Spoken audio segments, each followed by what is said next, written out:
የጅራፍ ጫፍ አላረፈብኝ አንዱም የጥፊ ጠብታ እኔ ላይ አላረፈም አንድም ቦታ ደም ያልፈሰስ ስጋዬም አልተቆረሰም ነገር ግን ክርስቶስ ስጋው ተቆርሶ ደሙ ፈሶ መከራን የሚያቀው በመረጃ አይደለም ተቀብሎ ነው የሚያቀው አንዳንዱ እኛ ገልጠን ማንጨርሰው መከራ ቆጥረን ማናቀው መከራ በመጽሐፍ የተጻፈው በድርሳነ ማህየዊ ወደ 19125 የመከራ አይነት ተቀብሏል ይላል ምስል ይሄን እኔ መዘርዘር ያቅተኝ መጽሐፍትም አልዘረዘሩትም ተዘርዝሮ ስለማያል እያንዳንዱ ቢቆጠር ይላል ድርሳነ ማህየዊ ከ50 ሺህ ያልፋል ይላል ከ50 ሺህ ያልፋል ብሎ የሚቆጥረው ችንካሩ የሚያርፍበት ለምሳሌ ይሄ ችንካሩ የሚበሳው ቦታ እየፈለጉ አንድ ቦታ ሲመቱት አጥንት ይሆንባቸዋል ከዛ እንደገና መልሰው ዚኛ ያደርጉታል አሁንም ሌላ ይሆንባቸዋል እንደገና የሚቀደው ስጋውን የሚያልፈው ቦታ እየፈለጉ እጁን ብቻ ብዙ ጊዜ ይበሳሱታል እየተጨነቀ ይህች ጽዋ ከኔ ትለፍ ከኔ ትለፍ ከኔ ትለፍ እያለ እየተመላለሰ ይጸልይበት የነበረበት ሁኔታ ብዙ ጊዜ በጉስቁልና የኖረው እሱ አንገቱ ላይ ገመድ አድርገው እየጎተቱ ነበር የሚወስዱት ይላል እና ሲጎትቱት በአፉ ደፍተው ነው ይጎትቱት የነበረው ደግሞ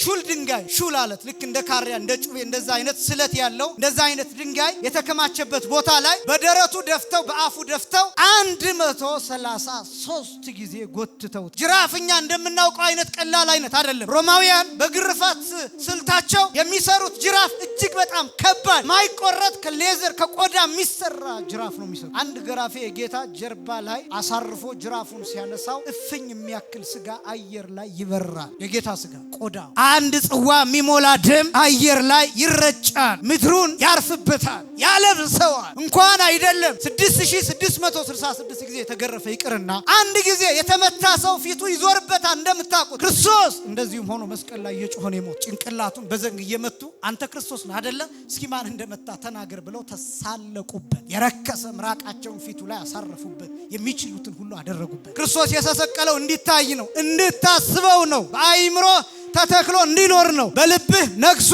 እንዲኖር ነው መከራውን እንዳትረሳው በጲላጦስ ፊት እንዲቆም በሄሮድስ ፊት እንዲቆም እንዲሰቃይ እንዲጎተት አለት ለአለት በየድንጋዩ እየተፈጠፈጠ እንዲጎተት የሚፈስ ደም እንዲኖረው በጅራፍ የሚበተን ስጋ እንዲኖረው ቃል ስጋ መሆናል አካላዊ ቃል ስጋን ባይዋሃድ በሄሮድስ ፊት መቆም አይችልም መመታት አይችልም ይሁዳ ይሸጠው ጴጥሮስ አይክደው መድኃኒታችሁ ተሰቅሏል የምትድኑበት ተሰቅሏል ከመንደር ወተን ከቤታችን ወተን የተሰቀለውን ክርስቶስን እንድናይ የምንፈወስበትን እንድናይ የህይወታችንን ፍጻሜ ሆነውን እሱን እንድናይ ከሰፈር መውጣት ይፈልጋል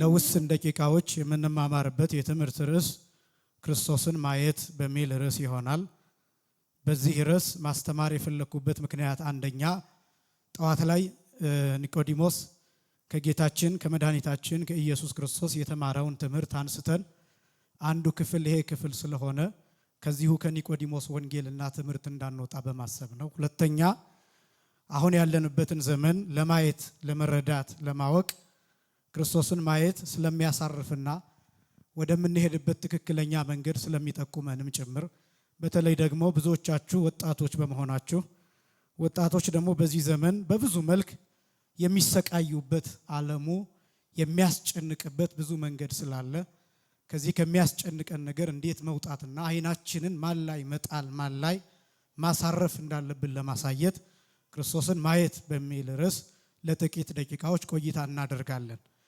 ክርስቶስን ማየት የጥበብ መጨረሻ ነው የእውቀት መጨረሻ ነው የማወቅና የመረዳት የብስለት ጥግ ነው በብዙ መጽሐፍትም የተጻፈው ለምሳሌ አረጋዊ መንፈሳዊ ስለ ብቃት እና ስለ መጨረሻው ማዕረግ ሲናገር ዘባሃቤከ ያርፍ ነጽሮተ ነባበያን የተናጋሪዎች ምልከታ የተናጋሪዎች እይታ ባንተ ዘንድ ያርፋል ባንተ ዘንድ የሚያርፍብህ ብሎ ይናገራል በመንፈሳዊው ትምህርት በመንፈሳዊ ህይወት በመንፈሳዊ ብቃትና መረዳት የመጨረሻው ክርስቶስን ማወቅ ነው ቅዱሳንን የምናከብርበት ምስጢር ቅዱሳን ከኛ በላይ የሚሆኑበት ምስጢር ቅዱሳን የሚማልዱበትና ቃል ኪዳን የሚቀበሉበት ምስጢርም ይሄው ነው በዚህ አጋጣሚ ይህንን ማሳየት ስለፈለኩ ነው በጣም ብዙ ወገኖቻችን ቅዱሳንን የምናከብርበትን ምክንያት ሰዎችን የምናመልክም ይመስላቸው ሰዎችን እንደ ፈጣሪ የምናይ የሚመስላቸው ክርስቶስን የረሳን እና የዘነጋን የሚመስላቸው ሰዎች በጣም ብዙ ናቸው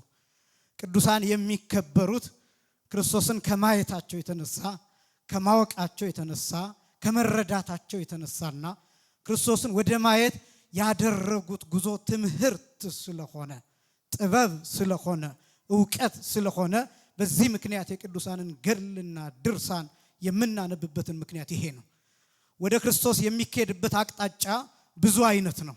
ለምሳሌ አንድ ክብ ሰርቼ አንድ ነጥብ አስቀምጬ ሁላችሁም እየመጣችሁ ወደ ነጥቡ እንድታርፉ ባደርጋችሁ ሁሉም ሰው ኮንሰንትሬት የሚያደርገው ወደ ነጥቡ ይሆናል። ቅዱሳን ልክ እንደዛ ናቸው። አንዱ በሰማዕትነት፣ አንዱ በጻድቅነት፣ ሌላው በምንኩስና፣ አንዱ በምናኔ፣ ሌላው በብሕትውና፣ ሌላው በጵጵስና፣ ሌላው በክህነት፣ ሌላው በቅስና፣ ሌላው በዝማሬ፣ ሌላው በስብከት፣ ሌላው በሚመንነት፣ ሌላው በተማሪነት ቤተክርስቲያን በማጽዳት ጭምር ቀላል የሚመስሉ እኛ በማናስተውላቸው ነገሮች በእነዚህ ነገሮች ሁሉም ወደ ክርስቶስ ይቀርባል። ስለዚህ ሁላችንም ክርስቶስን ወደ ማየት ስንጓዝና ስንሰበሰብ ያን ጊዜ ነጥቡ የሁላችንም ሕይወት የዘላለም ሕይወት ተብሎ ወደሚጠራው እንሄዳለን። ሁላችንም ክርስቶስን እንድናይ አምላካችን እግዚአብሔር ይርዳን። የኒቆዲሞስ ትምህርት የቅዱስ ዮሐንስ ወንጌል ምዕራፍ 3 ከቁጥር 1 ጀምሮ እስከ ቁጥር 22 ድረስ መሆኑን ጠዋት እየገለጥኩኝ ነበር። ቅዳሴ ላይ ከሰዓት አንፃር የሚነበበው እስከ ቁጥር 12 ድረስ ያለው ነው። ነገር ግን ትምህርቱ የኒቆዲሞስ ትምህርት ሙሉ እስከ ቁጥር 22 ድረስ ያለው ነው። የዮሐንስ ወንጌል ምዕራፍ 3 ከቁጥር 1 ጀምሮ እስከ ቁጥር 22 ድረስ ያለው በአንድ ሌሊት በአንድ ቀን በደብረ ዘይት የተሰጠ ስፍራ ነው። ለአንድ ሰው የተሰጠ ትምህርት ነው።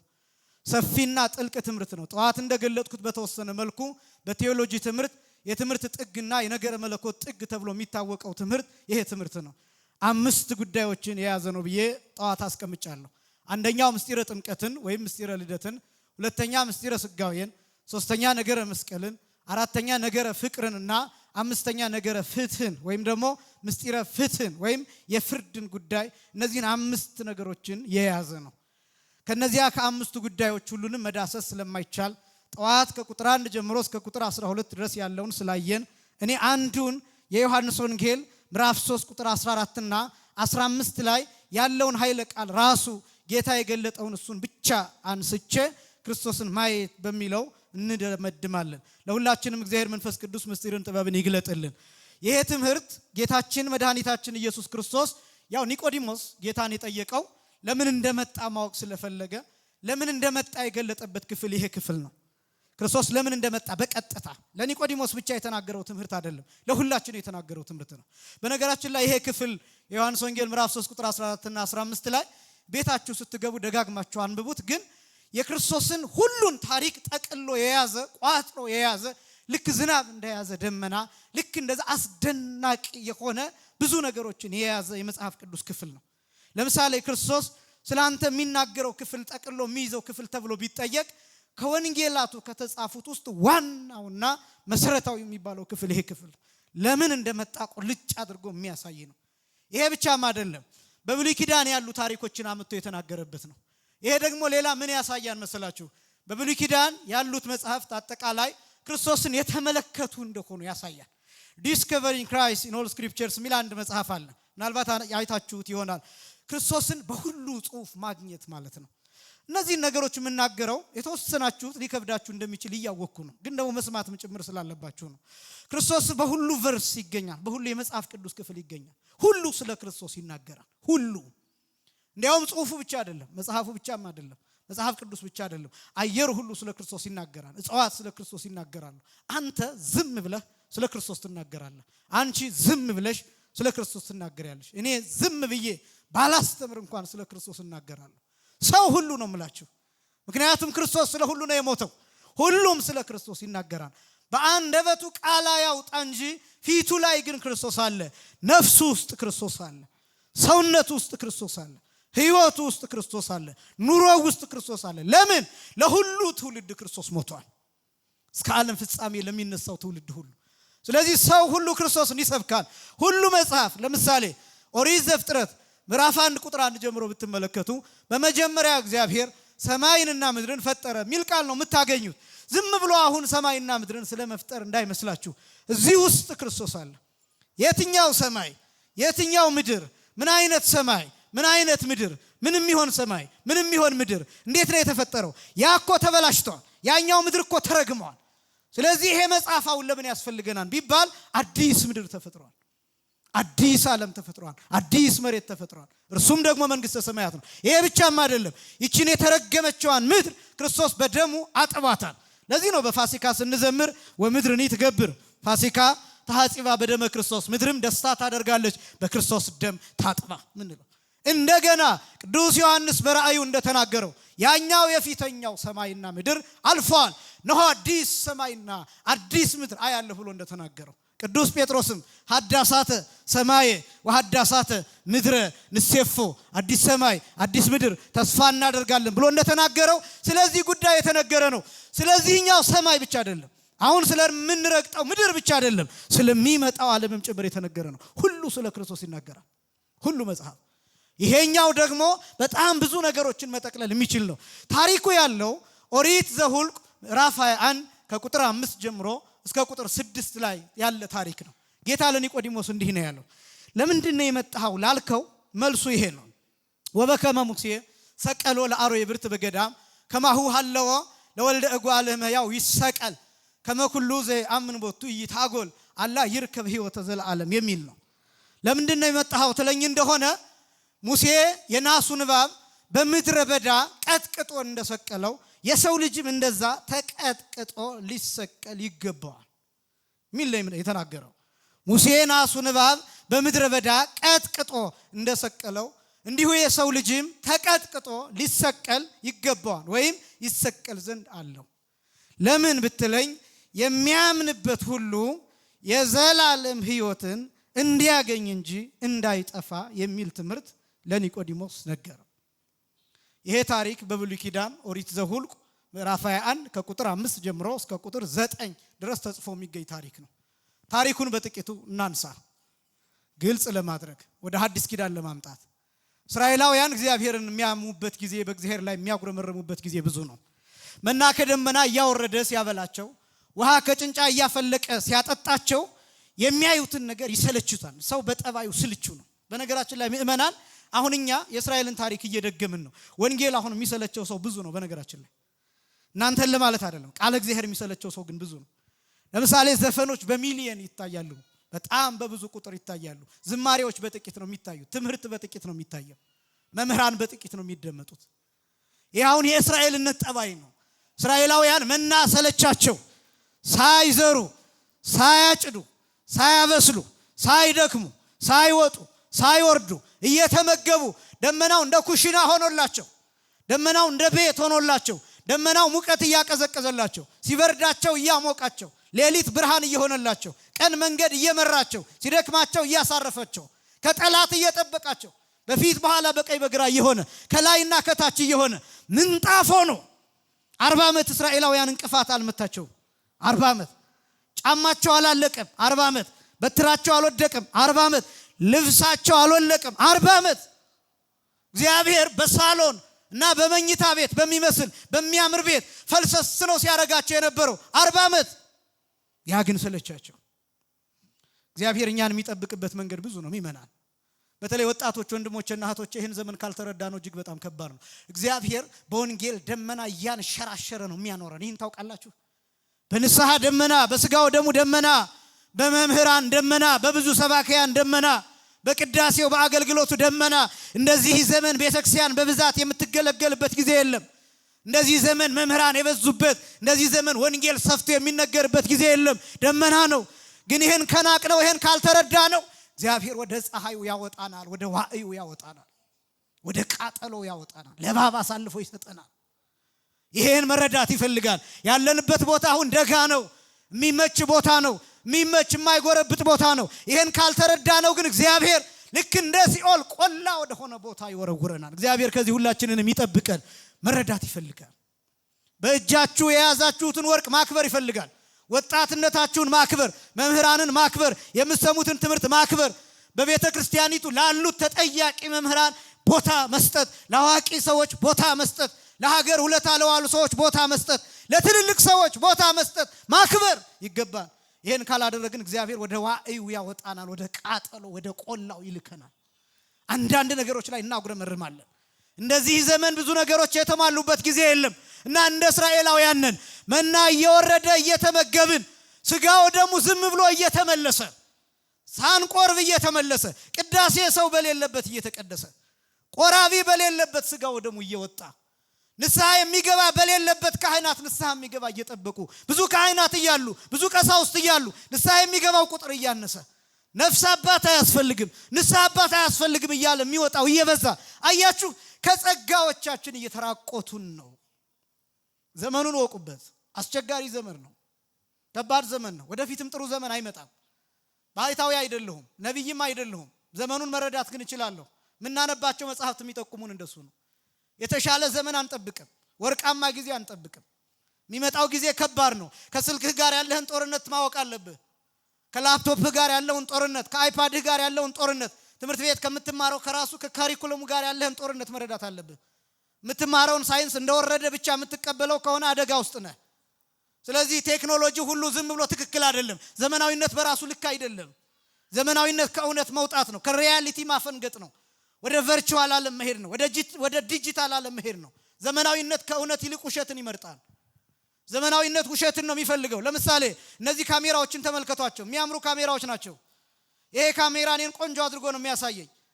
ይሄ ካሜራ ከተቀረጸ በኋላ ቪዲዮውን ስታዩት አሁን በአካል እንደምታዩኝ አይደለም የምታዩት። ረጅም ሰው ታያላችሁ፣ ቀይ ሰው ታያላችሁ፣ ወፍራም ሰው ታያላችሁ፣ ትልቅ ሰው ታያላችሁ፣ ግዙፍ ሰው ታያላችሁ። ካሜራው ይዋሻቸዋል። እውነታው ግን ይሄ ነው። እንደዚህ እንዲሆን ጥሩ ስፔሲፊኬሽን ያላቸውን ካሜራ እንፈልጋለን። በጥሩ ሪዞሉሽን ይቀረጻል፣ በጥሩ ኤዲቲንግ ይሰራል። ስለዚህ ሞደርኒዝም ምንድነው? ከእውነት መውጣት ነው። ፊልሞችን ያቸው የሚሰሩት ፊልሞች የተቀናበሩ ናቸው። እነዚህ የተቀናበሩት ፊልሞች ከእውነት የወጡ ናቸው። አርቲስቶቹን ፊልም የሰሩትን ሰዎች በአካል ስታገኟቸው ሌሎች ናቸው። በፊልም ስታዩቸው ቆንጆዎች ናቸው። በብዙ አይነት ካሜራ በፊት በኋላ በቀኝ በግራ ተደርጎ የተቀረጹ ናቸው። ላባቸው ተለቅሞ እዚህ ጋር ብጉር እንዳይኖር ምናምን ተደርጎ የተቀረጹ ናቸው። ሻዶው ምናምን እንዳይኖር ጥራ እንዳይኖር መከራ ታይቶ የተቀረጹ ናቸው። ስለዚህ ዋሻችኋን ካሜራው የምታዩት ቴክኖሎጂ ሁሉ ትክክል ስለሆነ አይደለም። አሁን የውሸት መጨረሻ ወዴት እየመጣን እንደሆነ ታውቃላችሁ። ወደ ኤአይ መጥተናል። ወደ አርቲፊሻል ኢንተለጀንስ መጥተናል። ወደፊት ሁሉን ነገር ኤአይ ይቆጣጠረዋል። ውሸት ነው። እስካሁን ድረስ የነበረው ወጣቱ በፊልም የሚያያቸውን ሰዎች ይወዳል። ሊያፈቅርም ይችላል። አንዳንዱ የአይን ፍቅር ሊይዘው ይችላል። እኔ አሁን እሱን መቃወም አለመቃወም አይደለም ጉዳይ። ግን ልብ በሉ፣ ምናልባት አንድ ሰው አንዲትን የፊልም ተዋናይ ወይም አንዲትን አክትረስ ቢወድ በአካል ሊያገኛት ይችላል። ቢያንስ ምናልባት በአካል ሲያገኛት አብሯት ፎቶ ሊነሳ ይችላል። ፈርሚልኝ ሊላት ይችላል። ምናልባት ማስታወሻ ሊይዝ ይችላል ስለሚወዳት። አሁን የመጣው ግን እንደሱ አይደለም። ፊልም ላይ ያየኸውን እውነተኛ ሰው አይደለም የምትወደው። በኤአይ የሚቀረጹትን ሰዎች ትወዳለህ። ሰዎች አይደሉም፣ ገጸ ባህሪያት ትወዳለህ። የትም አታገኘውም፣ የትም አታገኛትም፣ ግን ትወዳታለህ፣ ግን ትወጀዋለሽ። ከዛስ ስትፈልጋት የለችም፣ የእውነት የለችማ፣ ኤግዚስት አታደርግም። ስትፈልጊው አታገኘውም። ለምን? የእውነት የለማ፣ ኤግዚስት አያደርግም። ስለዚህ አያችሁት ወዴት ባዶ ዓለም እየሄድ እንደሆነ ይገባችኋል።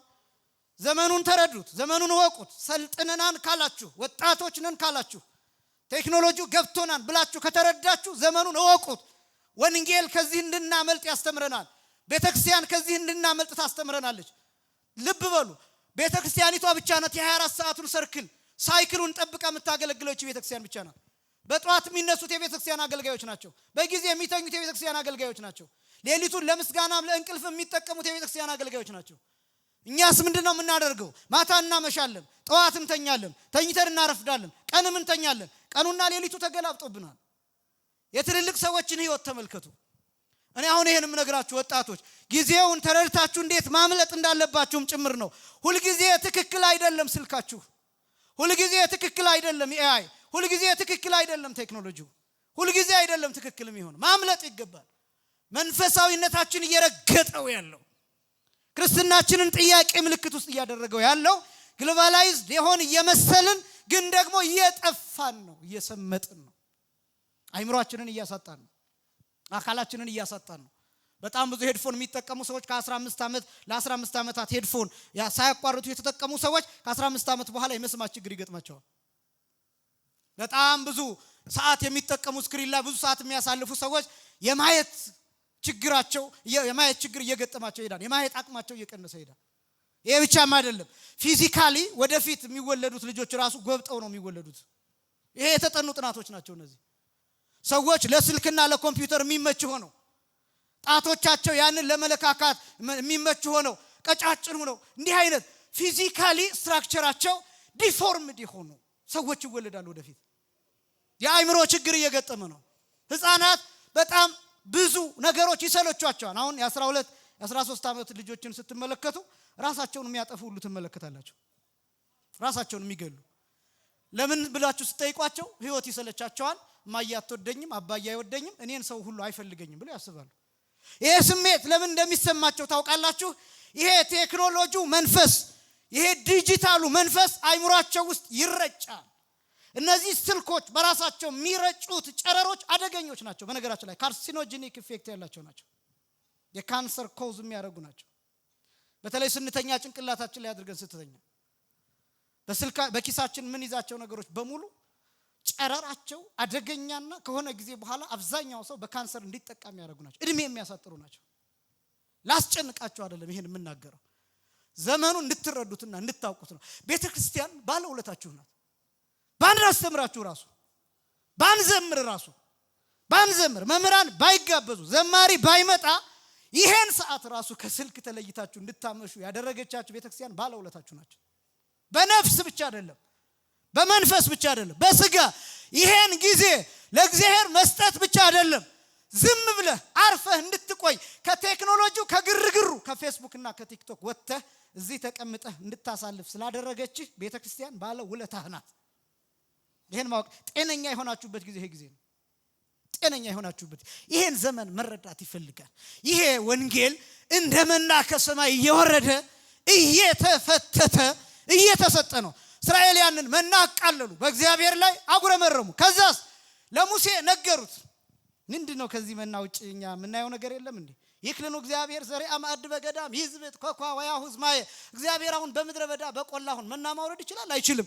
ውሃ ማፍለቅ ይችላል አይችልም? ሚል ጥያቄ ውስጥ ገቡ። በጣም እኮ ከባድ እኮ ነው። ባህር የከፈለላቸውን አምላክ፣ በደረቅ ያሻገራቸውን አምላክ፣ ጠላቶቻቸውን በባህር ያሳጠመላቸው አምላክ፣ በሲና ተራራ ራሱ ወርዶ በድምጽ ያናገራቸው አምላክ፣ ፈርሞ በጣቱ ታቦት የሰጣቸውን ጽላት የሰጣቸውን አምላክ አሙት፣ አጉረመረሙበት። ሰው እንደዚህ ነው፣ ክፉ ነው። እግዚአብሔር ላይ አጉረመረማል። ከዛስ እግዚአብሔር ይህንን ሰማ። ሙሴን ምላለው አውርዶም ቆላት ሐራሴቦን ወደሚባል በረሃ ይዛቸው ውረድ፣ ወደዚያ ውሰዳቸው አለው። እሺ አለ። ሙሴ ይዟቸው ወረደ።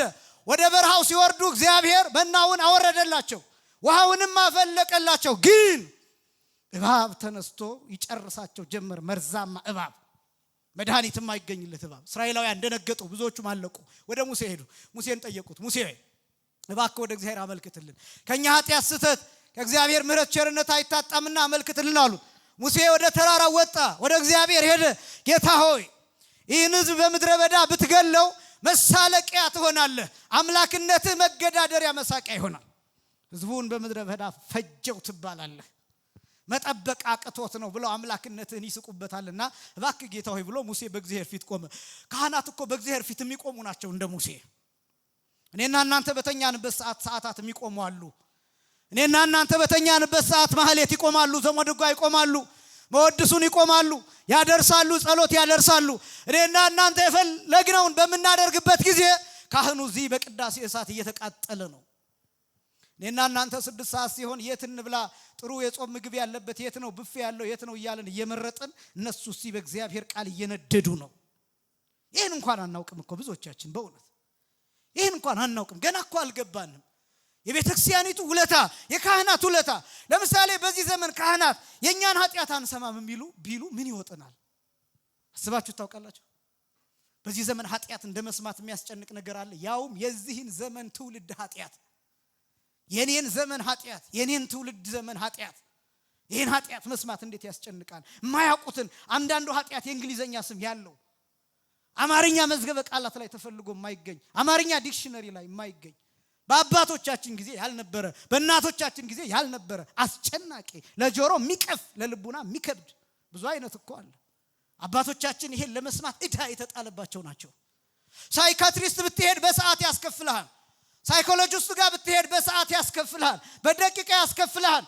ካርድ አውጥተህ በራንኳኩተህ ቢሮ ውስጥ ለገባህበት የኪራዩን ያስከፍልሃል። ካህን ብር አይጠይቅም። አንዳንዱ እኮ የጥምጣም ተጠየቁኝ ብሎ ነው እኮ የሚሸሸው።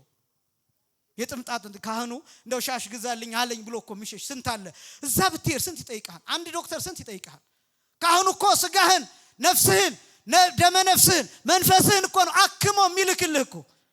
የኛን ኃጢአት ተሸክመው የሚገቡ ገብተው ደግሞ የሚያለቅሱ አሉ። እኛ ፊት ምንም ያልደነገጡ ይመስላሉ ካህናቱ። ኃጢአታችንን ስንነግራቸው እኛ ፊት አይ ይሄማ ልጄ ያለ እኮ ነው ያ ወጣት አይደለ ወጣት ስለሆንሽ እኮ ነው አይዞህ ይስተካከላል ይሄን ያህል ስገድ ብለው እኛን ያሰናብታሉ። ገብተው ግን ያለቅሳሉ። የሚሰሙት የአንድ ሰው ኃጢአት ብቻ አይደለም፣ የሚሰሙት የብዙ ሰው ኃጢአት ነው። አንሰማም ቢሉ ምን ይወጣና?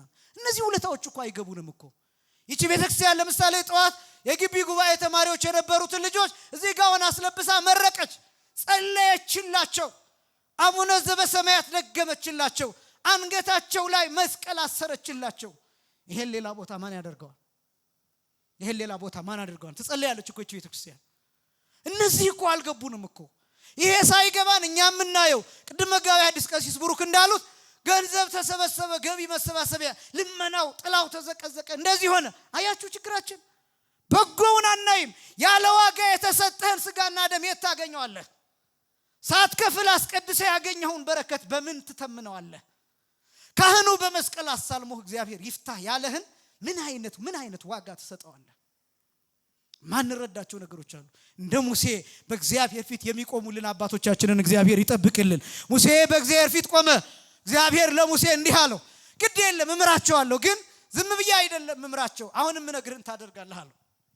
ነሐስ ውሰድ፣ ያንን ነሐስ ትወስድና እሳት ውስጥ ታስገባዋለህ፣ ከዛ ትቀጠቅጠዋለህ፣ እባብ አስመስለህ ትሰራዋለህ፣ ከዛ በዓላማ ላይ ትሰቅለውና ህዝቡን ትጠራለህ። ከዛ ህዝቡ ተሰብስቦ የተሰቀለውን የናስ እባብ ይመለከታል። ያን ጊዜ የተነደፉት ሰዎች መርዙ ከደማቸው ይወጣል። ከዛስ ያልተነደፉት ሰዎች ከዛ በኋላ እባብ አይነድፋቸውም፣ መርዙም አይጎዳቸውም። ይህን አድርግ ብሎ እግዚአብሔር ለሙሴ ነገረው። ሙሴ ይህንን ትእዛዝ ይዞ ወረደ። ነሐሱን ወሰደ፣ ነሐሱን እሳት ውስጥ አስገባ፣ በአንጥረኛ አስቀጠቀጠው፣ እባብ አስመስሎ ሰራው። ሙሴ እየነገረው ከዛስ እባብ መስሎ ከተሰራ በኋላ በዓላማ ላይ ተሰቀለ። ሙሴና ኢያሱ እየዞሩ ህዝቡን መጥራት ጀመሩ።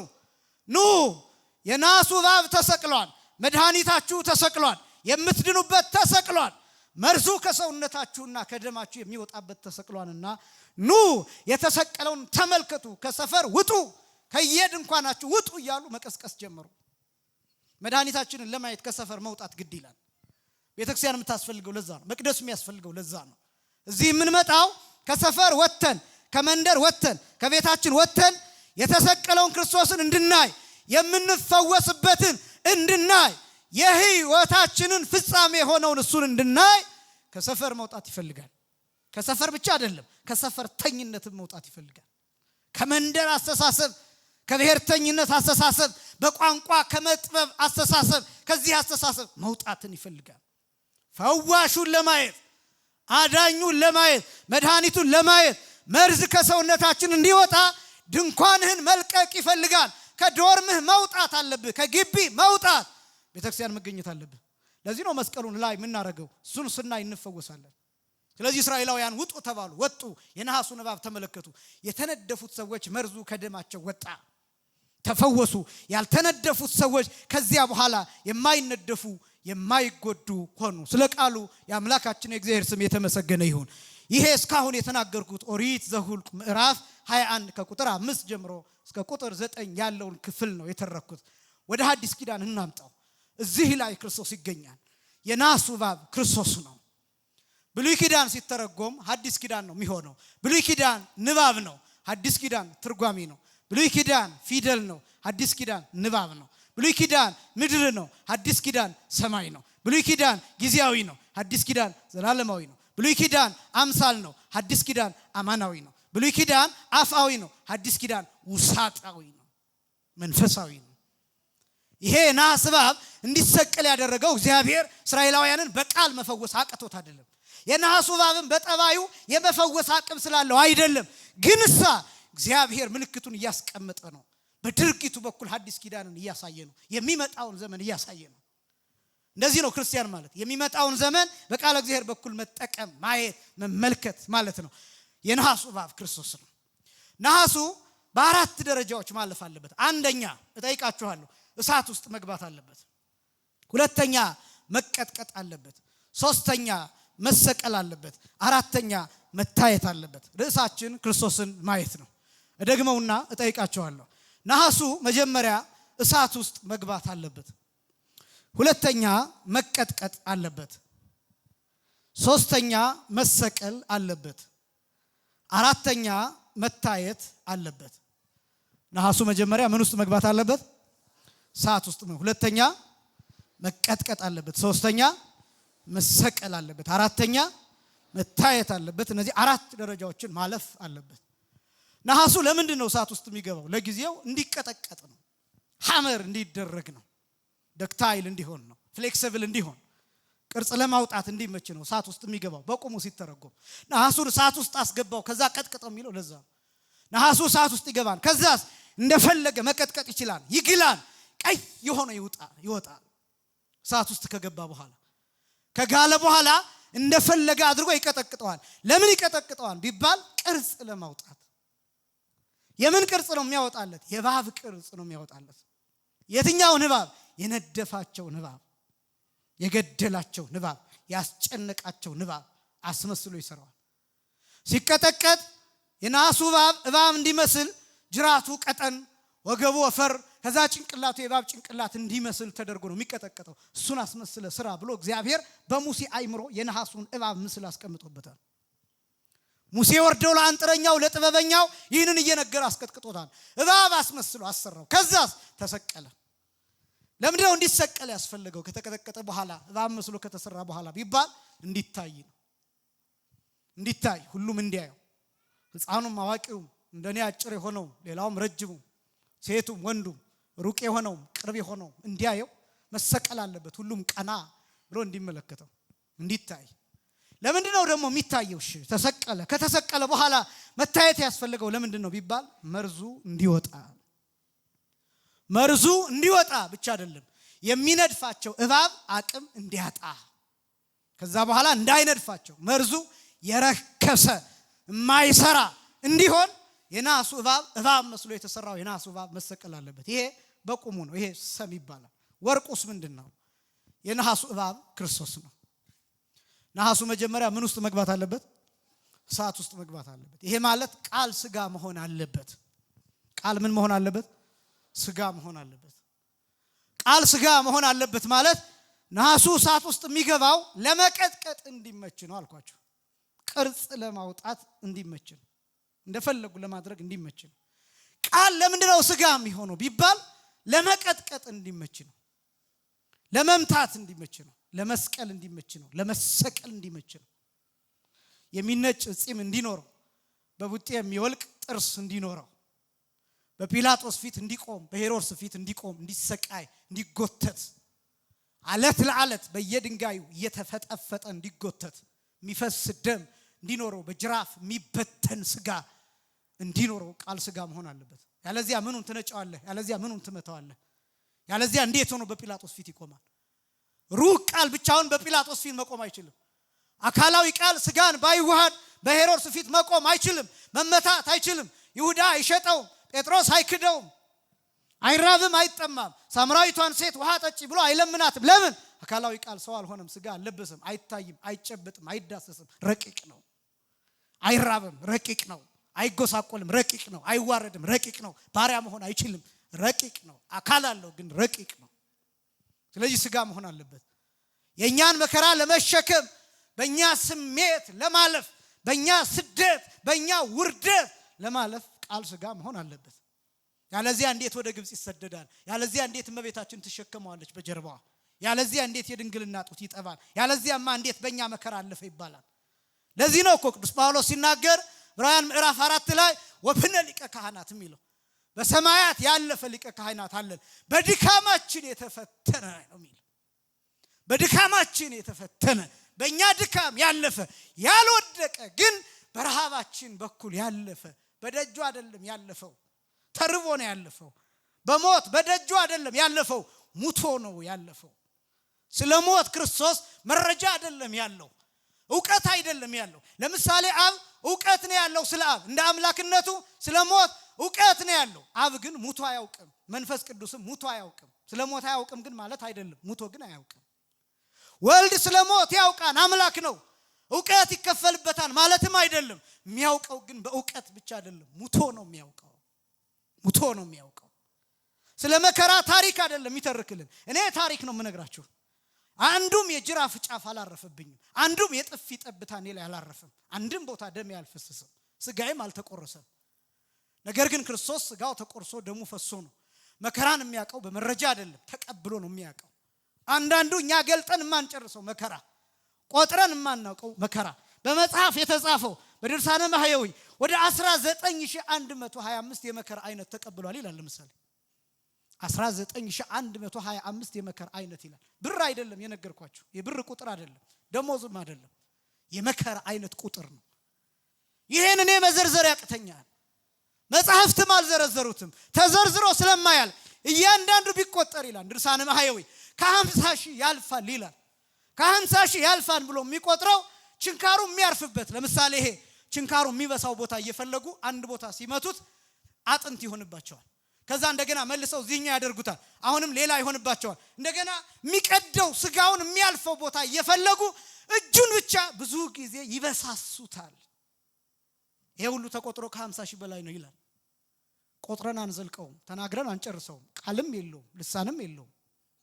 ዮሐንስ ወንጌላዊ ያልነገረን፣ ዮሐንስ ወንጌላዊም ደግሞ ያልደረሰበት፣ መጽሐፍት ያልነገሩ መጽሐፍትም ያልደረሱበት፣ ዮሐንስ አፈወርቅ ያለቀሰበት ያልነገረን፣ ይሄ በልቡና በመቤታችን ልቡና በቅዱሳን ልቡና ያለ ማን ገልጠው መከራ አለ። በመረጃ አይደለም የሚያውቀው፣ መጽሐፍ ላይ አይደለም ያነበበው፣ ሁሉ ነው የሚያውቀው። ቃል ስጋ መሆን አለበት። ቅዱስ ቄርሎስ ይህንን ሲተረጉም በከመሐፂን ዘይትወደይ ሙስተላሂ በእሳት ይላል። በእሳት ግለት ውስጥ እንደሚገባ ብረት ይላል። ያ ብረት እሳቱን ይዋሃዳል፣ እንደ እሳቱ ቀይ ይሆናል። ከዛስ ብረቱ እሳቱን እንደተዋሃደ ለመቀጥቀጥ ይመቻልና ይቀጠቀጣል። ቃልም ስጋ ሆኖ የኛን መከራ ተቀበለ ይላል። ክብር ለስሙ ይሁን። የመጀመሪያው ቃል ስጋ የሚሆንበት ምክንያት፣ እሳት ውስጥ የሚገባበት ምክንያት ይሄ ነው፣ እንዳይሰፋብኝ። ሁለተኛ መቀጥቀጥ አለበት። ናሱ መቀጥቀጥ አለበት። እሳት ውስጥ ከገባ በኋላ መቀጥቀጥ አለበት ሲባል ለክርስቶስ በአጭር ቃል ሲገለጥ መከራ መቀበል አለበት። ምን መቀበል አለበት? መከራ። ይሄን በብዙ መልኩ ማሳየት ይቻላል። በብዙ መልኩ ግን እንዳላከብድባችሁ ጥቂት ነገሮችን ብቻ እናገራለሁ። የጌታችን የመድኃኒታችን የኢየሱስ ክርስቶስ መከራ በዋናነት በሁለት ይከፈላል። ቅድመ መስቀልና ጊዜ መስቀል ተብሎ። ከመስቀል በኋላ ያለው መከራ ተብሎ አይገለጥም። ቅድመ መስቀልና ጊዜ መስቀል፣ ምክንያቱም የሞተው መስቀል ላይ ስለሆነ። ቅድመ መስቀል ያለው ከመስቀል በፊት የሚባለው ረሃቡ፣ ቅድም የገለጥኩት መንከራተቱ፣ ብቸኛ መሆኑ፣ መስገዱ፣ እያላበው መሬቱን እስኪያርሰው ድረስ እየተጨነቀ ይህች ጽዋ ከኔ ትለፍ ከኔ ትለፍ ከኔ ትለፍ እያለ እየተመላለሰ ይጸልይበት የነበረበት ሁኔታ፣ ብዙ ጊዜ በጉስቁልና የኖረው እሱም። በጣም ብዙዎቻችን የጌታን ስዕል ስናይ የሚያምር ሆኖ ነው የምናየው። በነገራችን ላይ ያ የሰዓሊ ጥበብ ስለሆነ እንጂ የጌታችን የመድኃኒታችን የኢየሱስ ክርስቶስ ትክክለኛ መልክ የተጎሳቆለ ነው፣ የተጎሳቆለ ነው። ምክንያቱም ጌታ ናዝራዊ ነው። ናዝራዊ ማለት የተጎሳቆለ ማለት ነው፣ የተዋረደ ማለት ነው። የላመ የጣመ የደቀቀ ነጭ የማይለብስ የማያጌጥ ማለት ነው፣ ከሴት የማይደርስ ማለት ነው። ናዝራዊ ማለት እንደሱ ነው፣ የተጎሳቆለ የተዋረደ። ክርስቶስ ናዝራዊ ይባል ዘንድ በናዝሬት የኖረበት ምክንያት ይሄ ነው። ይሄን ልታውቁት ይገባን ወጣቶች፣ የተከፈለላችሁን ዋጋ ማወቅ ስላለባችሁ። ቅዱሳንን ለመረዳት ይሄን መረዳት በጣም ጠቃሚ ነው። ቅዱሳን ከዚህ በላይ አልፈው ሲሄዱ እድሜ ዘመናቸውን ያለቅሳሉ፣ እድሜ ዘመናቸውን ያለቅሳሉ። በእንባቸው በአይናቸው እንባ መውረድ ብቻ አይደለም። እንደነ አቡነ ገብረ መንፈስ ቅዱስ ያሉት ጻድቃን የክርስቶስን መከራ ከመረዳታቸው የተነሳ በአይናቸው የሚያልፈው ፊልምና ድራማ የኳስ ጨዋታ አይደለም። በአይናቸው የሚያልፈው የጌታ መከራ ነው። ስዕሉ ይመጣል፣ ስዕሉ ይመጣባቸዋል። ወደ ክርስቶስ በቀረባችሁ መጠን የሆነው ሁኔታ ያሳለፈው ነገር በአይናችሁ መሳል ይጀምራል። በጎ ጭንቀት ያስጨንቃቸዋል። መጥፎ ጭንቀት አይደለም፣ በጎ ጭንቀት ያስጨንቃቸዋል። የሚማርክ ጭንቀት፣ ንስሐ የሚያስገባ ጭንቀት፣ የሚያሳርፍ ጭንቀት፣ ሰላም የሚሰጥ ጭንቀት፣ የሚሰራ ጭንቀት፣ ጥሩ ሰው የሚያደርግ ጭንቀት፣ ይቅር የምትሉበት ጭንቀት፣ ይቅርታ የምታደርጉበት ጭንቀት፣ እንደዛ አይነት መንፈሳዊ ጭንቀት ይሰማቸዋል። ይሄ ደስ የሚል ሰላም ነው። ይሄ ደስ የሚል ሰላም ነው። ምክንያቱም ክርስቶስን ባሰባችሁ ቁጥር ምን ትዝ እንደሚላችሁ ታውቃላችሁ? ጌታዬ ለኔ ይህን ዋጋ ከከፈለ እኔ ገርፌው ሰቅየው ይቅር ካለኝ እኔ ወንድሜን ይቅር ብለው ትላላችሁ። እናቴን ይቅር ብላት፣ አባቴን ይቅር ብለው፣ ሌላውን ሰው ይቅር ብል ትላላችሁ። የይቅርታ ሰዎች ትሆናላችሁ። ትረጋጋላችሁ። ይሄ የደም ልብስ ጫፍ ሲነካችሁ፣ ይሄ የደም ቅንጣት ሲነካችሁ፣ ይሄ የደም ጠብታ ሲነካችሁ ይሰራችኋል፣ ያረጋጋችኋል። የጌታ ደም ጠባዩ እንደዛ ስለሆነ፣ የመከራው ጠባይ እንደዛ ስለሆነ፣ ለዚህ ነው እኔ በዚህ ላስጨንቃችሁ የፈለኩት። በስብከት ላቆያችሁ አልፈለኩም። ይሄን እንድታስቡ ነው የፈለኩት። ይሄን ይዛችሁ እንድትሄዱ ነው የፈለኩት። በልባቸው ጥቂቱን የክርስቶስን መከራ እንድታስቡ ነው የፈለኩት። በጣም ብዙ ወጣት እንደሚታወቀው ኳስ እያየ ያብዳል። የሆነ ቡድን ደጋፊ ሆኖ ያብዳል። ጎል ሲገባ ሪ ብሎ ይነሳል። አንዳንዱ ማሊያውን ይቀዳል፣ ቲሸርቱን ይቀዳል። አንዳንዱ ቲሸርቱን አውልቆ ራቁቱን ሆኖ ይወለውላል። ኃጢአት አይደለም እንደሱ ማድረግ።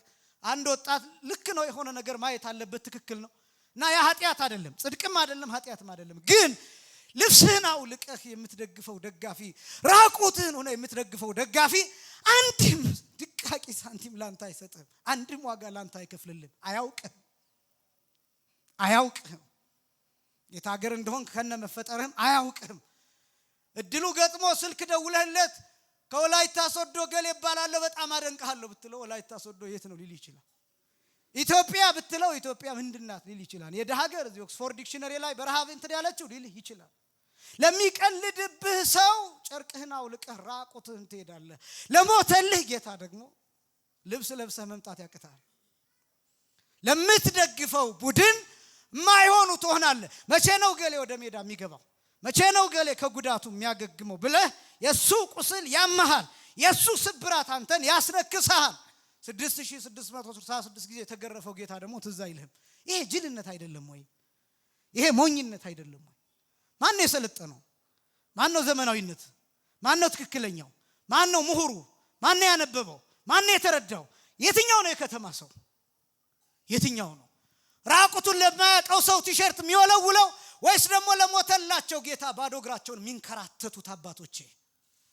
ማንኛው ነው ትክክል? ማንኛው ነው ገጠሬ? ማንኛው ነው ፋራ የሚባለው? ማንኛው ነው ባላገር የሚባለው? ይሄን ትረዱታላችሁ? እኛ ዓለም ውስጥ ስምጥ ብለን በገባን ቁጥር አባቶቻችን ክርስቶስ ሲገባቸው ከዓለም ይወጣሉ።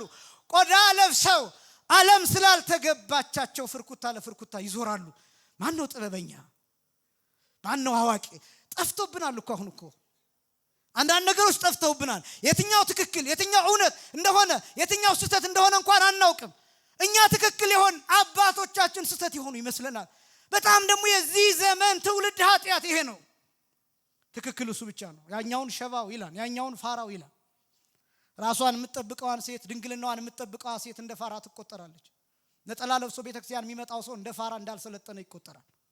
ከዛ ይልቅ ከግቢ ወጥቶ ጭፈራ ቤት ሄዶ ክልናይት ክለብ አድሮ የሚመጣው ሰው እሱ የሰለጠነ ነው፣ እሱ ዘመናዊ ነው። አካሏን በልብስ የሸፈነችዋ ሴት ያልሰለጠነች ናት። አጭር ቀሚስ ለብሳ አካሏን አራቁታ የምትሄደዋ ሴት ደግሞ የሰለጠነች ናት። በምን አይነት ካልኩሌሽን ነው የምንግባባው? ራሱ ማን ነው ትክክል? ማን ነው ስነ ምግባር ያለው? ማን ነው የሰለጠነው? ማን ነው ዘመናዊ? ማን ነው እናት አባቱን የማያሰድብ? ማን ነው ወላጅ የማያሰድብ? ማን ነው ጨዋ? ይሄ እንኳን እኮ ተምታቶብናል።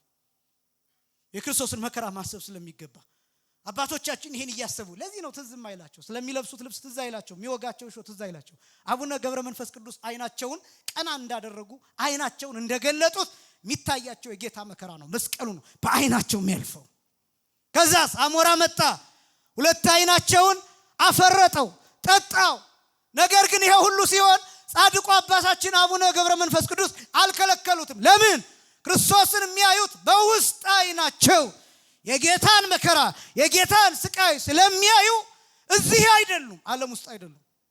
አንዳንዶቻችሁ የምትደግፉትን ቡድን ስታዩ ፍጥጥ ብላችሁ ስማችሁ ቢጠራ ሁሉም አትሰሟላችሁ። እንዳልኳችሁ ስነ ኃጢአት ነው ለማለት አይደለም። በመንፈሳዊው ዓለም ጥልቅ ብላችሁ ስትገቡ አትረዱትም፣ ትዝ አይላችሁም።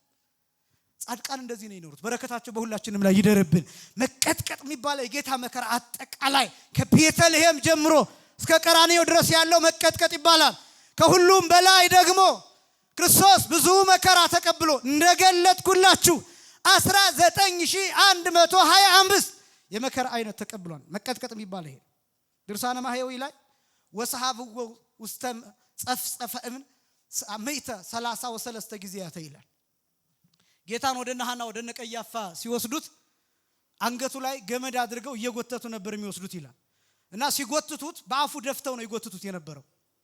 ይጎትቱት የነበረው ደግሞ ሹል ድንጋይ ሹል አለት ሹል አለት ልክ እንደ ካሪያ እንደ ጩቤ እንደዛ አይነት ስለት ያለው እንደዛ አይነት ድንጋይ የተከማቸበት ቦታ ላይ በደረቱ ደፍተው በአፉ ደፍተው 133 ጊዜ ጎትተውታል ይላል።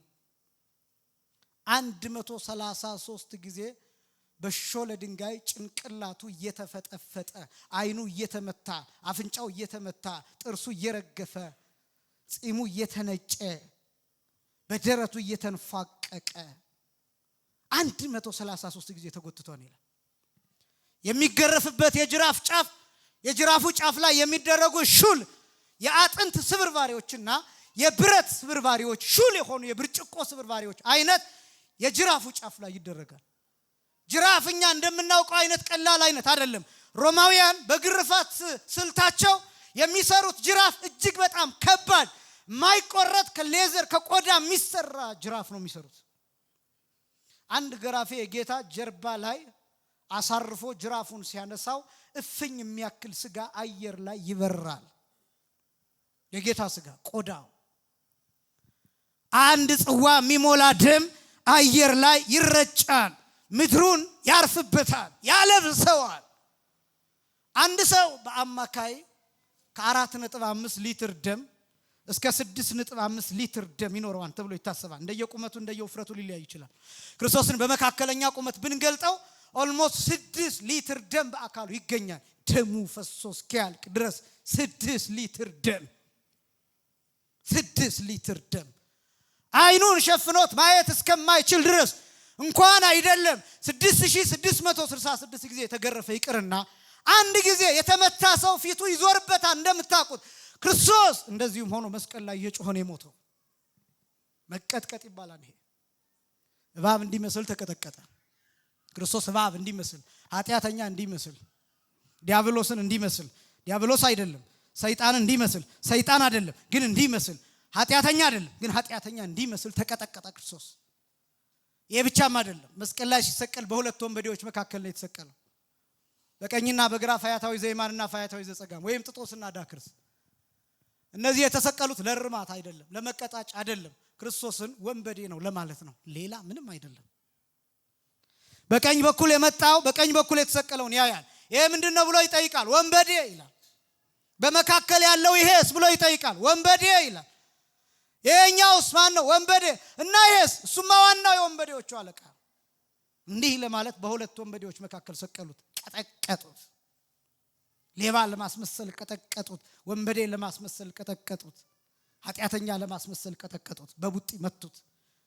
ያለ የሌለ ስድብ እሱን አወረዱበት፣ ፊቱን ሸፈኑ፣ ላዩን ጭንቅላቱን በዘንግ እየመቱ አንተ ክርስቶስ ነህ አይደለ? እስኪ ማን እንደመታ ተናገር ብለው ተሳለቁበት። የረከሰ ምራቃቸውን ፊቱ ላይ አሳረፉበት፣ የሚችሉትን ሁሉ አደረጉበት። ስለዚህ ክርስቶስ ተቀጠቀጠ። ከዛ መሰቀል አለበት። የመጀመሪያ ነሐሱ ምን ውስጥ መግባት አለበት አልኳችሁ? እሳት ውስጥ መግባት አለበት። ቃል ምን መሆን አለበት ነው ያልኳችሁ? ስጋ መሆን አለበት። ሁለተኛ ነሐሱ እሳት ውስጥ ከገባ በኋላ ምን መደረግ አለበት? መቀጥቀጥ አለበት። መቀጥቀጥ አለበት ለክርስቶስ ሲተረጎም መከራ መቀበል አለበት። ይሄን ሁሉ መከራ። ከዛ ነሐሱ እሳት ውስጥ ገባ፣ ከዛ ተቀጠቀጠ፣ ከዛ ምን ተደረገ? ተሰቀለ። ክርስቶስም ተሰቀለ። ለምን ተሰቀለ? ነሐሱ የነሐሱ እባብ ለምን ተሰቀለ? እንዲታይ፣ ለሁሉ እንዲታይ። ክርስቶስስ ለምን ተሰቀለ? ለሁሉ እንዲታይ። ሕፃን፣ አዋቂ፣ ሽማግሌ፣ ሴት፣ ወንድ እንዲያዩ እንዲታይ ነው የተሰቀለው። ይሄ ብቻ ግን አይደለም። ክርስቶስ በተሰቀለበት ሰዓት መርዛችንን ይሸከማል። አጠቃልላለሁ፣ መርዛችንን ይሸከማል። ልብ በሉ፣ የነሐሱ እባብ ተቀጥቅጦ ተሰቀለ። ከተሰቀለ በኋላ እስራኤላውያን አዩት። የተነደፉት ሰዎች መርዙ ከነሱ ወጣና የነሐሱ እባብ ላይ አረፈ። ከደማቸው ወጣና የነሐሱ እባብ ላይ አረፈ። የነሐሱ እባብ አይደለም፣ አይናደፍም፣ እንደ እባብም አይጮህም፣ እንደ እባብ አይንቀሳቀስም፣ እንደ እባብም መርዝ የለውም። ከተሰቀለ በኋላ ግን መርዝ አለው። መርዙ ከየት መጣ? ከተነደፉት ሰዎች። መርዙ ከተነደፉት ሰዎች መጣና የነሐሱ እባብ ላይ አረፈ። ከዛስ አሁን የነሐሱ እባብ ምን አለው? መርዝ አለው። መርዙ ግን የራሱ አይደለም። መርዙ ከየት የመጣ ነው? ከተነደፉት ሰዎች የመጣ ነው። ክርስቶስ መስቀል ላይ በተሰቀለበት ሰዓት ኃጢአታችን አርፎበታል። ልብ ብላችሁ ስሙ። ኃጢአታችን አርፎበታል፣ በደላችን አርፎበታል፣ መተላለፋችን አርፎበታል። በመተላለፋችን ቆስሏል፣ በኃጢአታችን ደቋል። ነቢዩ ኢሳይያስ ይናገራል። ትንቢተ ኢሳይያስ ምዕራፍ 53 ላይ በደላችንን በእርሱ ላይ አኖረ፣ ስለ መተላለፋችን ቆሰለ እያለ እንደገለጠው ክርስቶስ መስቀል ላይ በነበረበት ሰዓት የኛ በደል እሱ ላይ አርፏል፣ ጫንቃው ላይ አርፏል። አንድ ነገር እነግራችኋለሁ፣ እንደሚከብዳችሁ ቢያውቅም መስማት ግን አለባችሁ። ኃጢአት ምን ይመስላል መልኩ ተብላችሁ ብትጠየቁ ምን እንደምትሉ ልንገራችሁ። መርገም ምን ይመስላል፣ እርግማን ምን ይመስላል ተብላችሁ ብትጠየቁ የምትመልሱት መልስ ክርስቶስ መስቀል ላይ ለ3 ሰዓታት የቆየበትን መልክ ይመስላል ትላላችሁ። መጽሐፍ እንዲህ ይናገራል። ገላትያ ምዕራፍ 3 ቁጥር 13 ላይ ክርስቶስ ከእርግማን ይዋጀን ዘንድ ስለ ሁላችን እርግማን ሆነ ብሎ ይገልጠዋል። በእንጨት የተሰቀለ ይላል ቅዱስ ጳውሎስ፣ የተረገመ ነው ተብሎ ተጽፏል ይላል። ልብ በሉ፣ በእንጨት የተሰቀለ የተረገመ ነው ተብሎ ተጽፏል። ከዚያስ ክርስቶስ በመስቀል ላይ ተሰቀለ። ለምን? ከእርግማን ይዋጀን ዘንድ፣ እኛን ከእርግማን ነፃ ያደርገን ዘንድ ክርስቶስ ስለ ሁላችን መስቀል ላይ እርግማን ሆነ። በጣም ነው የሚከብደኝ ይሄ ቃል፣ ለማብራራት እጨነቃለሁ። ምን ማለቱ ነው ቅዱስ ጳውሎስ? የሁላችንን እርግማን ይዞ መስቀል ላይ ስለተሰቀለ ሁላችንም ሄደን ክርስቶስን መስቀል ላይ ብናየው ምን እንደምናይ ታውቃላችሁ? የኛን ኃጢአት ተሸክሞ እናየዋለን። አንድ ሌባ በቀራንዮ ሲያልፍ ለምሳሌ ክርስቶስን ቀና ብሎ ቢያዩ ምን እንደሚታየው ታውቃላችሁ? ሌብነት ይታየዋል። የሌብነት መልክ ይታየዋል። ለምን? ክርስቶስ የሱን የሌብነት ኃጢአት ተሸክሟል። ዘማዊው በሳ በኩል ሲያልፍ የዘማዊ መልክ ይታየዋል። ለምን? ክርስቶስ የሱን የዘማዊነት ኃጢአት ተሸክሟል መስቀል ላይ። ስለዚህ ያ ዘማዊ ምን እንደሚለው ታውቃላችሁ? ክርስቶስን ሂድ ዘማዊ፣ ሂድ ሌባ፣ ደም አስመሳይ ብሎ ይሰድበዋል። ግን እኮ ራሱ ነው ሰውየው ነው ራሱ የሰውየውን ኃጢአት ነው የተሸከመው። ያ ነው እርግማን የሚባለው። ቅዱስ ጳውሎስ በሌላ ስፍራ ሁለተኛ ቆሮንቶስ ምዕራፍ 5 ከቁጥር 19 ጀምሮ እንዲህ ይላል፣ እኛ ለእግዚአብሔር ጽድቅ እንድንሆን ልጁን ስለ ሁላችን ኃጢአት አደረገው ይላል። ስለ ሁላችን የጦስ ዶሮ አደረገው። መስቀል ላይ የኛን መርገም ይዞ ደቀቀ፣ ተሰቀለ፣ ሞተ። ከዚያስ ወደ መቃብር ሲወርድ እርግማናችንን ይዞት ወረደ። ክብር ለስሙ ይሁን። ሲነሳ መርገማችንን አፈር ትቢያ አድርጎ ተነሳ። ክብርና ምስጋና ለስሙ አጠራሩ ይሁን። ክርስቶስ እንዲህ አድርጎ ከእርግማን ነፃ ወጣን፣ ተሰቀለ። ይሄ ብቻም አይደለም። የዮሐንስ ወንጌል ምዕራፍ 12 ቁጥር 30 ላይ እንዲህ ይላል፣ እንከመተል አልኩ ምድር ስብ ኩሉ ሀቤ፣ ወደ ሰማይ ከፍ ከፍ ያልኩ እንደሆነ ሁሉን ወደ እኔ ምን እላለሁ? እስባለሁ። እንዲህ ስበን እንዲህ ወስደን ከራሱ ጋር እንዲሰራን ልጆቹ እንዲያደርገን ቀና ብለን እንድናየው በኩራት በበረከት በጸጋ በነፃነት ቀና ብለን እንድናየው ከሰማይ ዝቅ ከምድር ከፍ ብሎ ተሰቀለ። እንዲታይ ተሰቀለ። የመጨረሻው መታየት ነው። መታየትስ ራሱ ምንድን ነው? በዚህ አጠቃልላለሁ። የናሱ እባብ መታየት አለበት።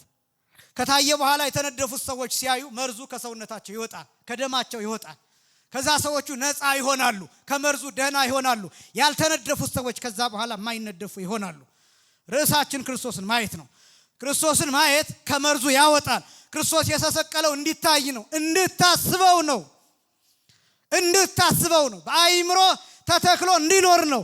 በልብህ ነግሶ እንዲኖር ነው። መከራውን እንዳትረሳው ነው። ቅዱስ ጳውሎስ እንዲህ ይላል ገላትያ ምዕራፍ 3 ከቁጥር 1 ጀምሮ፣ እናንተ የገላትያ ሰዎች ሆይ ለእውነት እንዳትታዘዙ አዚም ያደረገባችሁ ማን ነው? እነሆ ክርስቶስ በዓይናችሁ ፊት እንደተሰቀለ ሆኖ ተስሎ ነበር ይላል። በዓይናችሁ ፊት እንደተሰቀለ ሆኖ ተስሎ ነበር። ክርስቲያን ሁልጊዜ ክርስቶስ በዓይኑ ተሰቅሎ የሚታየው ነው። ስዕሉ እሱ ነው። ሰው ሊማታ ሲል የጌታ መስቀል ትዝ ይለዋል፣ መከራው ትዝ ይለዋል፣ እርቃኑ ትዝ ይለዋል። ያ ቅድም የገለጥኩት የተበተነው ስጋ፣ መሬት ላይ የተፈረፈረው ስጋ ትዝ ይለዋል። ምድር ላይ የተረጨው ደም ትዝ ይለዋል። መቃተቱ ትዝ ይለዋል። መስቀል ላይ የጮኸው ጩኸት፣ የጓጎረው መጓጎር እሱ ትዝ ይለዋል። ያን ያስባል፣ እጁን ይሰበስባል። ክርስቲያን እንደዛ ነው። አጠገብ ያለውን ወንድም ትኩር ብለህ ስትመለከተው ክርስቶስን ታያለህ። ወንድምህን ስትመለከተው ይሄ እኮ ክርስቶስ ሞቶለታል ትላለህ። ክርስቲያን ማለት እንደሱ ነው። ይሄን መከራ በአይምሮ የሚያስቀምጥ እንዲያውም ቅዱስ ጳውሎስ እንዲህ ይላል እዚሁ ላይ ገላትያ ምዕራፍ 4 ቁጥር 19 ላይ እኔ ያሳዝነኛል ይሄ ቃል ልጆቼ ይላል። ልጆቼ ክርስቶስ በእናንተ እስኪሳል ድረስ ምጥ ይዘኛል ይላል። ጭንቅ ይዘኛል ይላል። ክርስቶስን በትውልዱ አይምሮ ማስቀመጥ በጣም ከባድ ነው። በዚህ ዘመን ራሱ ነገረ ክርስቶስን ረጅም ደቂቃ መስበክ በጣም ከባድ ነው፣ ያስጨንቃል። ምክንያቱም መስቀል ላይ የመቆየት ያህል፣ በችንካሩ የመወጋት ያህል፣ የመገረፍ ያህል፣ በጥፌ የመመታት ያህል መከራውን መካፈል ይጠይቃል። በዚህ ዘመን ራስ ወዳዶች ስለሆንን ይሄን ማሰብ አንፈልግም። ስለዚህ እንሸሸዋለን። በጣም ብዙ ሰው የነገረ ክርስቶስ ትምህርት ቲክቶክ ላይ ዩቲዩብ ላይ ሲመጣለት ያሳልፈዋል። ለምን? መጨነቅ አይፈልግም። ይሄን ማሰብ አይፈልግም። ለዛ ነው ቅዱሳንን መውደዳችን እንዳለ ሆኖ ቅዱሳንን ማክበራችን እንዳለ ሆኖ በጣም ብዙዎቻችን ምን ፈልጋት ስብከት የትኛዋ ስብከት ናት? ይሞላልሃል። ቤት ስትሄድ ወጥመዱ ተሰብሯል። እዛ ስትሄድ ጎረቤት ሙቷል። በቃ አንተ ብቻ ነህ የምትነግሰው፣ ዓለም ላይ አንተ ነህ ያለው። በቃ አሸንፈሃል። ከዛ ነቅተሃል። በቃ መኪና እንዳለ አስብ። እንደዚህ ሞቲቬሽናል ስፒከርስ የሚናገሩት አይነት እንደዛ አይነት ትፈልጋላችሁ። ይሄን እንደምትፈልጉ እያወቅን ነው ክርስቶስን የምንሰብካቸው። ስለ ሀብት እንድንሰብከው ይፈልጋል ወጣቱ። ስለ እድሉ እንድንነግረው ይፈልጋል። እጣ ፋንታውን ዛሬውኑ አይተን መርምረን ወደፊት እንዲህ ትሆናለህ፣ አንተ ትልቅ ደረጃ ትደርሳለህ እንድንለው ይፈልጋል። ባንክ አካውንት ያለው ብር ነገ በእጥፍ ያድጋል እንድንለው ይፈልጋል። ትዳር የተባረከ ይሆናል፣ ልጅም ታገኛለህ እንድንለው ይፈልጋል። ይሄን ይፈልጋል። ብዙ ሰው ይሄን መስማት ፈልጎ ይመጣል። እነዚህ ሁሉ ግን የሚያልፉ ናቸው። እነዚህ ሁሉ የሚጠፉ ናቸው። ወዳጄ ክርስቶስን ከያዝክ እነዚህ ሁሉ ትርፍ ናቸው። በእራት ላይ ዳረጎት እንደሚጨመር ልክ እንደዛ ናቸው፣ ተራ ናቸው። መቅድመ እሱ መንግስቱ ጽድቁ አስቀድመ መንግስቱን ጽድቁን ፈልግ፣ ሌላውስ ይጨመራል። ሌላው ተራ ነገር ነው። ጌታህን አስበው። በመስቀል ላይ ራቁቱን የተሰቀለውን ጌታ አስበው። ስለ ፍቅርህ የመጣውን አስበው። የሚንከራተተውን ጌታ አስበው። አንተን ፍለጋ መምራንን የሚልከውን ጌታ፣ ዛሬም በሩን ከፍቶ የሚጠብቅህን ጌታ፣ ጥምዝዝ ብሎ በርህ ላይ የሚያንኳኳውን ጌታ እሱን አስበው። ያለማቋረጥ የሚፈልገውን ስጋውን ሰጥቶ ደሙን ሰጥቶ ጌታ ና እባክህ ራት እንብላ፣ እባክህ ና ምሳ እንብላ እያለ የሚለምንህን ጌታ አስበው። ከእናትህ ከአባትህ በላይ የሚወድህ ይወዱኛል ብለህ ከምታስባቸው ጓደኞች በላይ የሚወድህ እኔ ከምወቅስህ በላይ የማይፈርድብህ ጌታ፣ ያ ጌታ እንደሚጠብቅህ ወቅ ጥንዝዝ ብሎ ደጅህ ይጠብቅሃል። ወጣትነትህን ይጠብቃል። እንድትቆርብ ይፈልጋል። ጥሙን እንድታረካው ይፈልጋል። ረሃቡን እንድታስታግስለት ይፈልጋል። ሚራባው አንተን ነው፣ የሚጠማው አንተን ነው። ሚራባው አንቺን ነው፣ የሚጠማው አንቺን ነው።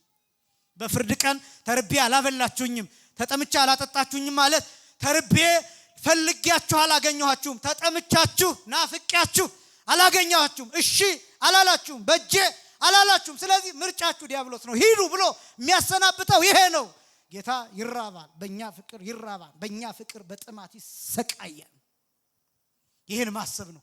ይሄን ስትይዙ ሌላው ይጨመርላችኋል። ክርስቶስን እዩ፣ ተመልከቱት። የመጨረሻ ጥቅስ በኦሪት ዘዳግም ምዕራፍ 28 ቁጥር 66 ላይ እንዲህ የሚል ቃል አለ። እስራኤል ይላል።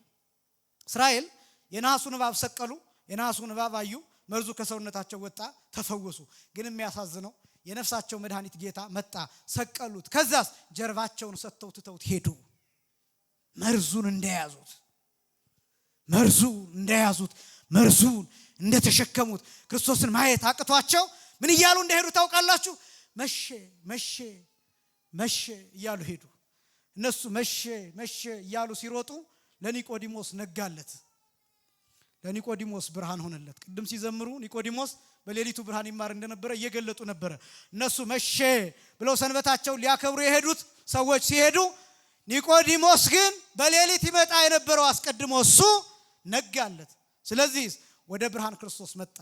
ከዛ ክርስቶስን ተመለከተው፣ መስቀል ላይ ተሰቅሎ ድቅቅ ብሏል። አካሉ ድቅቅ ብሏል። ከዛስ ኒቆዲሞስ ትዝ አለው። የትኛው ያ የነገረው ትምህርት ምን የሚለው? ሙሴ የናሱን እባብ ቀጥቅጦ እንደሰቀለው የሰው ልጅም እንዲሁ ተቀጥቅጦ ምን ሊል ይገባዋል? ሊሰቀል ይገባዋል ያለው ትዝ አለው።